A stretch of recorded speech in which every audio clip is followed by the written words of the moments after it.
At CFR, our basic mission is to help parents and families raise their children safely and empower parents to give their children the kind of lives that we'd all like to give our children. Our families struggle with many of the same things that other families struggle with, and lacking resources. They often find themselves faced with the foster care system and losing their children to that system. They are being charged in family court. Often their children have already been removed and put in foster care, so they're facing the additional stress of being separated from their children. Solange represents a typical client that we see in that she's a single mom. But what's unusual to her story is that she is not from this country. I left Rwanda in 1994 during the genocide, and I was working for the UN. Then I applied for refugee, and I became a refugee, and I went to art school. So it was a very good experience for me. I felt like this is my home. When Solange had her son, she was working as an artist. She put her son in school from the age of 2. That was something that was very important to her, and she found a lot of comfort and a lot of guidance in his school community. She was unable to work as much, so she ran into some financial difficulties, which resulted in her being evicted from her apartment. She was fortunate in that she formed great relationships with the community, that she was able to stay at various friends' homes. During that time, something that remained constant and something that was important for Solange was that Ludwig would stay in the same school. The priority was for him to go to school and then to find a job and then to get back on my feet and then find an apartment. But he was going to stay in the same school. She was staying with an artist friend who recreationally used marijuana. Now, Ludwig, being the expressive child that he is, was found mimicking smoking marijuana in his classroom, which caught the concern of a new teacher. And then I got a phone call that there is a warrant. What?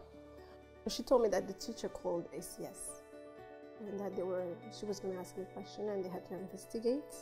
When she said let's go to court, I said let's go to court because I was like, what is it that she will? Why somebody want to take me to court? Some of our parents are accused of things that never actually happened. And some of our parents are charged with actions or omissions that may be true and that may have put their children at risk for a time. But the focus in court and in the child welfare system becomes almost exclusively on the mistakes and the deficits, and not on the many, many things that that parent may have done well. When we met Solange and Ludwig, it was the Tuesday before Thanksgiving. Ludwig was talking to us about what he was going to do for Thanksgiving. They were going to the parade, what he was going to eat. And as I listened to him, I knew that he wasn't going to be doing any of those things.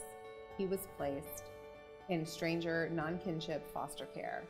Solange received no notice of this, nor did she have any contact with him for several days. I didn't know where he was. I seriously thought he was kidnapped by the government or something. Because I don't know, I'm not from here. They take your child, they don't tell where he is. You don't know what's going on. I didn't understand the accusation. I was like, who are they talking about? It's not me. At CFR, our model combines an attorney to represent them in court with a social worker who can help them get connected to services, and the support of a staff member that we call a parent advocate. And our parent advocates are parents who have actually had the same experience as our clients. They've been charged in court. They've often lost their children to foster care and reunified with them successfully. Our priorities were finding out where Ludwig was, making sure he had contact with Solange, and making sure that any family friends who were willing to take him in were being explored.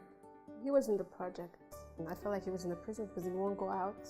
He'd be sitting in front of the TV and eating junk. What our advocates do is they make sure to keep reminding the system that this child's welfare is as important as the welfare of any other child, and you do need to attend to that special daycare program, and you do need to make sure that this child gets what this child deserves and what her parent or his parent fought so hard for. Well, everything the agency was not doing, I will make sure that CFR was aware of it. I was a safe space for her to voice her concerns so that when she was at the agency, she was able to present as calm, cool, and collected, and they found her to be very cooperative. And she told me, don't sign anything, and let me talk. Don't say anything. Don't, don't look angry, don't, because they can say you have anger, whatever. Just be calm and everything is gonna go well as long as you do what they tell you. And that's what I did. When I went to the visit, I always tried to make it as if everything is normal. He was just happy to be around me. I cannot feed him at night, put him to bed, but I'm still the mom. Solange got married during this time, and she was able to secure a new apartment, which allowed Ludwig to stay overnight. They start giving you weekends. So when they give you weekends, they want to see how the child is, and then they give you back the child. This took about 8 months or so, which seems really long, but it's actually a really short time in the life of a case in family court. I think our results really speak to the value of our model. The children of our clients come home much faster than they do in other parts of the state or the country. Our clients' children don't re-enter foster care at the same rates as they do elsewhere. And because children leave foster care more quickly, we estimate that we've saved taxpayers more than $30 million since we began. Even if you're an involved parent, you can find yourself in family court. However, with the support of a CFR team, this doesn't have to define a family. CFR is the human part of the whole thing. They try to see me as the person I was and try to understand my story, because I'm sure everybody has a story.